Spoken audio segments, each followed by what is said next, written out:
प्यारे दोस्तों, एक हाफिज कुरान लड़की पर अल्लाह का दर्दनाक और खौफनाक अजाब आया, जिसे देखकर वहां के सभी लोगों को अपनी आंखों पर विश्वास नहीं हो रहा था। क्योंकि एक हाफिज कुरान लड़की पर अल्लाह का इबरतनाक अजाब क्यों आया, यह किसी को नहीं पता था। तो आइए जानते हैं, वह लड़की क्या गलती करती थी जो उस पर अल्लाह का इतना खौफनाक अजाब आया। दोस्तों, मेरे साथ आखिर तक जरूर रहिएगा, क्योंकि यह वाकया बड़ी इबरतनाक और सबक आमोज है। प्यारे दोस्तों, यह कहानी एक ऐसी खूबसूरत लड़की की है जो हाफिज कुरान भी थी। उसकी खूबसूरती ऐसी थी कि देखने वाले उसे देखकर दंग रह जाते थे। लोग कहते थे कि अगर चांद भी उसका चेहरा देख ले तो शर्म से छुप जाए। उसकी पेशानी पर इबादत की रोग और दिल में तकवा की चमक थी। वह लड़की न सिर्फ खूबसूरत थी, बल्कि उसकी शख्सियत का हर पहलू ऐसा था जो हर दिल को छू जाता था। उसकी खूबसूरती के चर्चे गांव की गलियों से लेकर दूर दराज के इलाकों तक फैल चुके थे। लोग उसके हुस्न को देखकर कहते थे, यह लड़की तो दुनिया की जीनत नहीं बल्कि जन्नत का तोहफा मालूम होती है। लेकिन उसकी पहचान उसकी खूबसूरती से ज्यादा उसकी इबादत और नेक अमाल थे। उसकी रातें क़याम और सज्जदों में गुजरती और दिन तिलावत कुरान और जिक्र व अजक में। लोग अक्सर कहा करते थे, हुस्न अगर इबादत के लिबास में हो तो वह दिलों को अल्लाह की तरफ मोड़ देता है। वह लड़की तीन ऐसी खूबियों की मालिक थी जो हर किसी को उसकी तरफ खींचती थी। वह इबादत गुजार थी, बेमिसाल खूबसूरत थी और अब तक कुंवारी थी। उसकी शख्सियत हर किसी के लिए मिसाल थी। लेकिन उसकी जिंदगी का एक ऐसा पहलू था जो न सिर्फ उसे तबाही की तरफ ले गया, बल्कि उसकी पूरी पहचान को मिटा दिया। उसकी इबरतनाक दास्तान का अंजाम जानकर हर शख्स हैरान रह गया। हर लड़का उस लड़की से निकाह करने की तमन्ना लिए दिल में उम्मीद का दिया जलाए बैठा था। लोग कहते, जो इस लड़की को अपना नसीब बनाएगा वह यकीनन दुनिया और आखिर दोनों में कामयाब इंसान होगा। उसकी चाल, उसके बात करने का अंदाज और उसकी शर्म और हया सबको हैरानी में डाल देते थे। वह हमेशा अपनी नजरें झुकाकर रखती और अक्सर कहती, आंखों की पाकीज़ा है। उसकी जिंदगी का हर लम्हा एक मिसाल था। उसकी शख्सियत हर इंसान को यह सिखाती थी कि हुस्न तभी मुकम्मल होता है जब उसमें तकवा और इबादत का रंग शामिल हो। लोग उसकी तारीफ करते हुए कहते, यह लड़की जमीन पर अल्लाह की रहमत का नमूना है, जिसकी खूबसूरती और नेकी का हर पहलू दूसरों को कायल कर देता है। आखिर तमाम लड़कों में से एक खुशनसीब लड़के का नसीब जाग उठा। वह लड़का भी अल्लाह का बहुत बड़ा इबादत गुजरा था। वह लड़का जिसकी किस्मत का सितारा चमका, उसी के साथ इस खूबसूरत लड़की का निकाह तय हुआ। पूरे गांव में खुशी की लहर दौड़ गई। हर तरफ से मुबारकाबाद के पैगाम आने लगे। हर जुबान पर एक ही जुमला था, यार तू तो बड़ा खुशनसीब निकला, तुझे दुनिया की सबसे हसीन और नेक लड़की मिली। जब शादी का दिन आया तो हर आंख उस जोड़े को देखने के लिए बेकरार थी। दुल्हन सफेद लिबास में कुरान की रोशनी और हुस्न की चमक के साथ ऐसी लग रही थी जैसे आसमानी हूर जमीन पर उतर आई हो। दूल्हा खुशी और शुक्र के जज्बात से भरपूर हर पल यही सोच रहा था कि अल्लाह ने उस पर कितना बड़ा कर्म किया है। लोग दूल्हे से कहते, तुझे अल्लाह ने अपनी रहमतों से नवाजा है। इस लड़की का मिलना किसी मौजिद से कम नहीं। हर शख्स कहता, तूने अपनी किस्मत को जगा लिया है।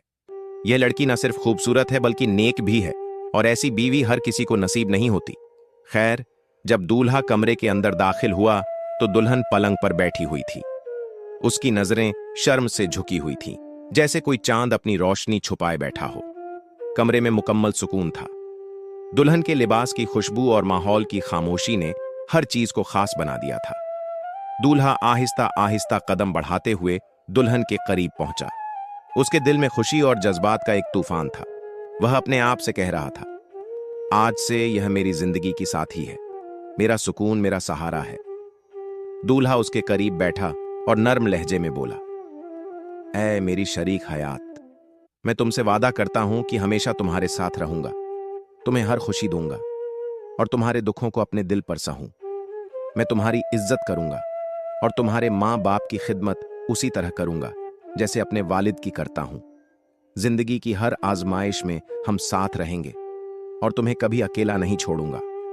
खैर, खूबसूरत बीवी के साथ खूबसूरत लम्हे गुजरते गए। उनकी जिंदगी मोहब्बत और सुकून का हसीन संगम बन गई। हर दिन एक नई खुशी लेकर आता और शौहर हमेशा अपनी बीवी को देखकर दिल ही दिल में अल्लाह का शुक्र अदा करता कि उसे दुनिया की सबसे हसीन और नेक बीवी मिली। लेकिन वक्त हमेशा एक जैसा नहीं रहता। जिंदगी की खुशियों में कभी कभी ऐसे इम्तिहान आते हैं जो इंसान को अंदर से तोड़ कर रख देते हैं। कभी कभी अल्लाह का सख्त आजमाइश आता है और मेरी बीवी की जिंदगी में एक ऐसा वक्त आया जो हर किसी के लिए यकीन करना मुश्किल था। उसे एक ऐसी जानलेवा बीमारी ने जकड़ लिया जिसने ना सिर्फ उसके जिस्म को कमजोर कर दिया बल्कि उसकी वह खूबसूरती भी मुरझा दी जो कभी लोगों के लिए हैरत का सबब हुआ करती थी। शौहर दिन रात उसकी खिदमत में लगा रहता। उसकी बिगड़ती हालत देखकर उसका दिल दर्द से भर जाता, मगर वह हिम्मत नहीं हारता। उसकी हर सांस अल्लाह से दुआ में गुजरती, या अल्लाह मेरी बीवी को शिफा दे, यह मेरे दिल का सुकून है। मगर फिर वह दिन आ गया जो उसके लिए सबसे बड़ा इम्तिहान था। मौत ने उसकी जिंदगी की सबसे बड़ी खुशी को हमेशा के लिए छीन लिया। उसकी बीवी का इंतकाल हो गया और वह शौहर जिसने अपनी सारी खुशियां उसकी मुस्कुराहट में देखी थी, गहरे सदमे में डूब गया। उसकी दुनिया वीरान हो गई और हर खुशी जैसे उससे दूर चली गई। जब औरतें उसकी मिट को घुस देने लगीं तो उनके सामने एक अजीब और खौफनाक मंजर आया। वह बीवी जो कभी हुस्न की मिसाल थी और जिसका हुस्न चांद को भी शर्मिंदा कर देता था, उसकी सूरत अब बिल्कुल बदल चुकी थी। उसके चेहरे पर ऐसी सख्ती और बदसूरती छा गई थी कि औरतें उसे देखकर कांप उठीं। उन्होंने रोना शुरू कर दिया और कहने लगी, क्या यह वही लड़की है जो कभी दुनिया की सबसे हसीन थी? यह क्या हुआ शौहर भी? यह मंजर सुनकर और देखकर हैरान रह गया। पास खड़ी एक बुजुर्ग खातून ने गहरी आवाज में कहा, यह दुनिया के हुस्न का अंजाम है जो अल्लाह की नाफरमानी के साथ हो। शायद इसके दिल में गुरूर था या इसने अपनी इबादतों में कोताही की। हुस्न और खूबसूरती अल्लाह की अमानत है और जब इसका गलत इस्तेमाल हो तो अंजाम ऐसा ही होता है। जब उसकी बीवी की मैयत को गुस्ल देकर कफन पहनाया गया और घर घर के लोग उसकी तदफीन के लिए तैयार हुए तो पूरे घर और गांव में एक अजीब सा माहौल छा गया। लोग मैयत को कंधों पर उठाने लगे, मगर जैसे ही उन्होंने मैयत को उठाया, सबके चेहरे पर हैरानी छा गई। मैयत का वजन इतना ज्यादा था कि लोगों को ऐसा महसूस हुआ जैसे वह किसी भारी पत्थर या लोहे का बोझ उठा रहे हों। जनाजा उठाने वाले कदम कदम पर थक कर बैठने लगते, कोई गिरता तो कोई संभालता, लेकिन बड़ी मुश्किल से मैयत को लेकर कब्रिस्तान पहुंचे। मगर जैसे ही कब्र खोदी गई, वहां का मंजर देखकर हर कोई दंग रह गया। कब्र के अंदर एक अजीब और खौफनाक मंजर था। वहां कीड़े मकोड़े, सांप और बिच्छू अपने मुंह खोले हुए ऐसे बैठे थे जैसे कितने महीनों के भूखे हों और उन्हें खाना मिलने वाला हो। यह मंजर देखकर वहां खड़े हर इंसान के रोंगटे खड़े हो गए और सबने अपने दिल में कहा, या अल्लाह हमें ऐसे अंजाम से बचा ले। कीड़े मकोड़े, बिच्छू और सांप अपने मुंह खोले हुए ऐसे बैठे थे जैसे वह महीनों के भूखे हों और उनके लिए कोई खाना आ रहा हो। यह खौफनाक मंजर देखकर लोगों के हाथ कांपने लगे। कुछ ने तुरंत इस्तगफार पढ़ना शुरू कर दिया और कुछ डर के मारे दूर हट गए। शौहर जो अपनी बीवी की मोहब्बत में पूरी तरह डूबा हुआ था, जमीन पर गिर पड़ा और बेबसी के आलम में कहने लगा, या अल्लाह यह क्या हो रहा है? मेरी बीवी के साथ ऐसा क्यों हो रहा है? उसके पास खड़े एक बुजुर्ग ने धीरे से कहा, यह दुनिया की खूबसूरती और घमंड का अंजाम है। जब इंसान अपनी जिंदगी अल्लाह की नाफरमानी और गुरूर में बर्बाद कर दे तो कब्र में यही अंजाम होता है। दुनिया का हुस्न और जवानी एक दिन खत्म हो जाती है, लेकिन आमाल हमेशा साथ रहते हैं। खैर, बड़ी मुश्किल से लोगों ने पहली कब्र को बंद किया और दूसरी कब्र खोदना शुरू की, लेकिन जैसे ही जमीन खोदी गई, हर चेहरा खौफ से सफेद पड़ गया, क्योंकि दूसरी कब्र में भी वही मंजर था। कीड़े मकोड़े, सांप और बिच्छू अपने मुंह खोले बैठे थे जैसे किसी भूखे का इंतजार कर रहे हों। यह देखकर वहां मौजूद हर शख्स हैरत और खौफ में पड़ गया। फिर तीसरी कब्र खोदी गई और फिर चौथी, यहां तक कि 7 कब्रें खोदी गई, मगर हर कब्र का हाल बिल्कुल वही था। लोग घबरा गए और समझ नहीं पा रहे थे कि अब क्या करें। तभी पास खड़े एक बुजुर्ग ने कहा, भाई तुम चाहे जितनी भी कब्र खोद लो, यह कीड़े मकोड़े तुम्हें हर जगह मिलेंगे। यह अल्लाह की तरफ से अजाब है और इसका मतलब यही है कि इस मैयत को इसी हाल में दफन कर दिया जाए।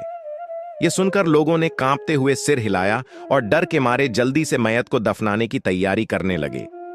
हर शख्स के दिल में सिर्फ एक ही दुआ थी, या अल्लाह हमें ऐसे अंजाम से बचा ले। बुजुर्ग के इन अल्फाज ने वहां मौजूद हर शख्स को झकझोर कर रख दिया।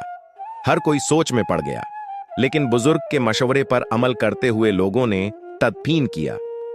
मैयत को इसी हाल में दफन करना ही बेहतर होगा। सबने अपनी आंखें बंद कर ली, जैसे वह उस खौफनाक मंजर को देखना ही नहीं चाहते थे।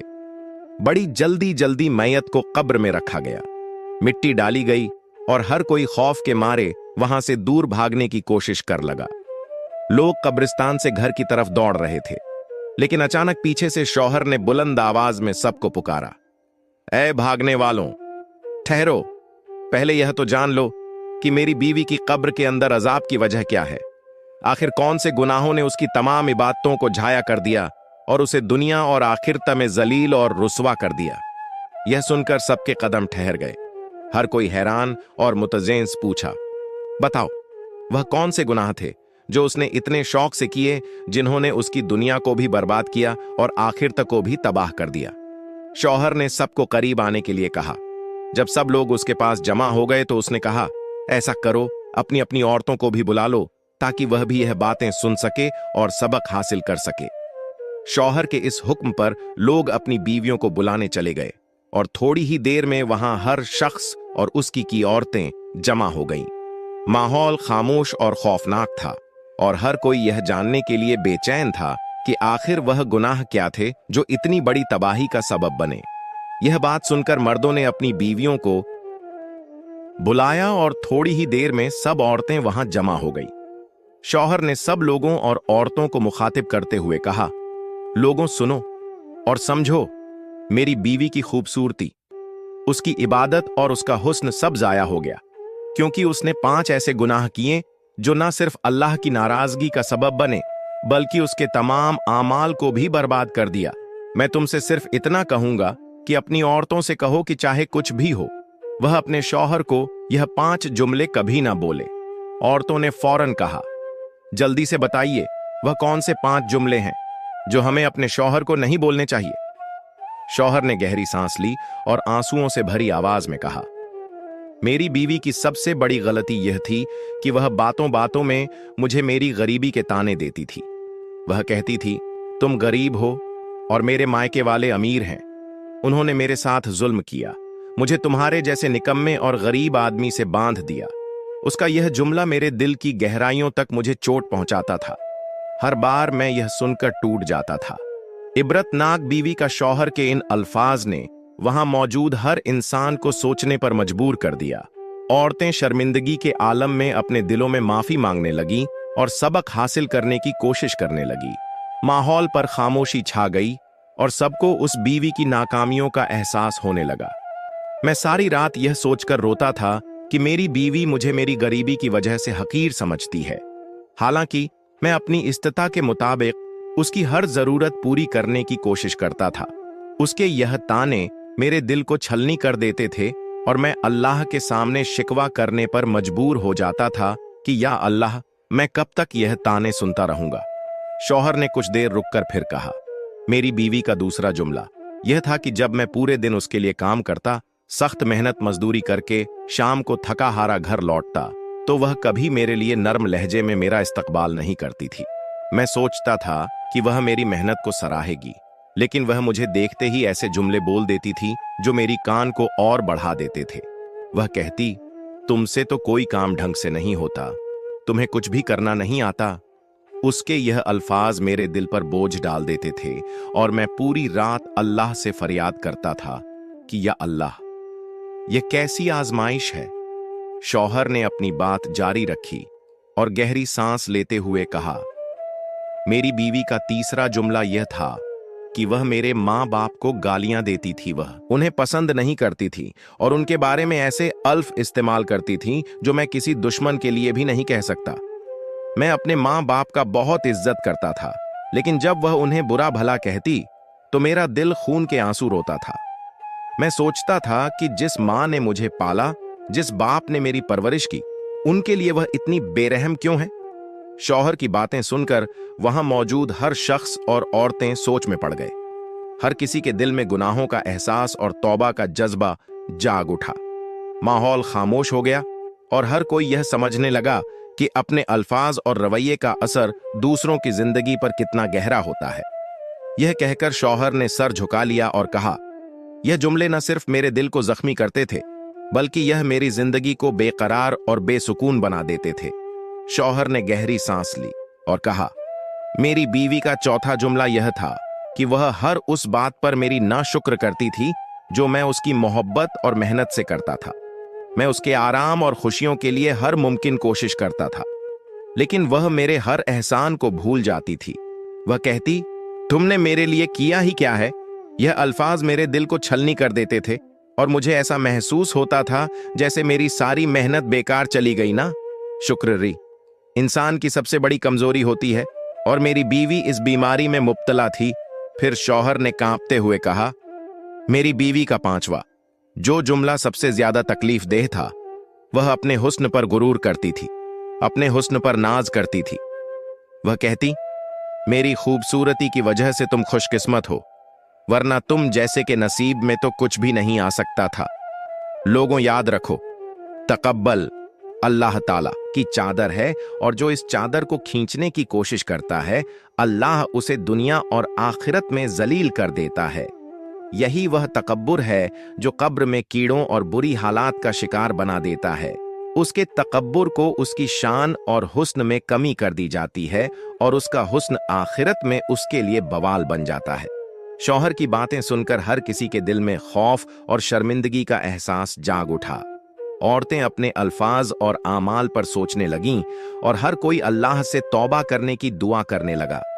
यह लम्हा हर शख्स के लिए एक सबक बन गया कि अल्लाह की नाफरमानी और तकब्बुर बर्बादी की तरफ ले जाते हैं। शौहर ने गुस्से से भरी हुई आवाज में कहा, लोगों, मैं तुमसे यही कहता हूं कि अपनी बीवियों को समझाओ कि वे ये 5 जुमले कभी अपने शौहर को न बोलें, क्योंकि अगर वे ये जुमले बोलेंगी तो याद रखना कि वे दुनिया में तबाह हो जाएंगी, बर्बाद हो जाएंगी और उनका ईमान खत्म हो जाएगा।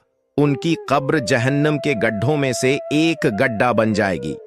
आखिर में शौहर ने दोनों हाथ उठाए और रोते हुए दुआ की, या अल्लाह, हमें इन 5 गुनाहों से बचा, हमें इन अल्फाज को अपनी जबान पर लाने से महफूज रख और हमें तौबा करने की तौफीक अता फरमा।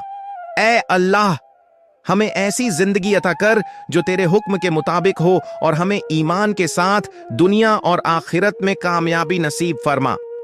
यह सुनकर वहां मौजूद हर शख्स के रोंगटे खड़े हो गए। हर किसी पर एक अजीब खामोशी और खौफ तारी हो गया। सबने अल्लाह से इस्तिगफार किया और दिल ही दिल में यह अहद किया कि वे इन गलतियों से दूर रहेंगे और अपने रिश्तों में मोहब्बत और इज्जत को जगह देंगे। प्यारे दोस्तों, अल्लाह से दुआ है कि वह हमें जल्द से जल्द इन 5 गुनाहों से तौबा करने की तौफीक अता फरमाए और हमें सही रास्ते पर चलने की हिदायत दे। दोस्तों, अगर आपको यह वाकया से इबरत हासिल हुई है तो सबसे पहले अपने फैमिली, दोस्तों और रिश्तेदारों में यह वीडियो शेयर करें, क्योंकि उन्हें भी इबरत हासिल होगी। चैनल को सब्सक्राइब करके कमेंट बॉक्स में अल्लाह अकबर जरूर लिखिए। शुक्रिया।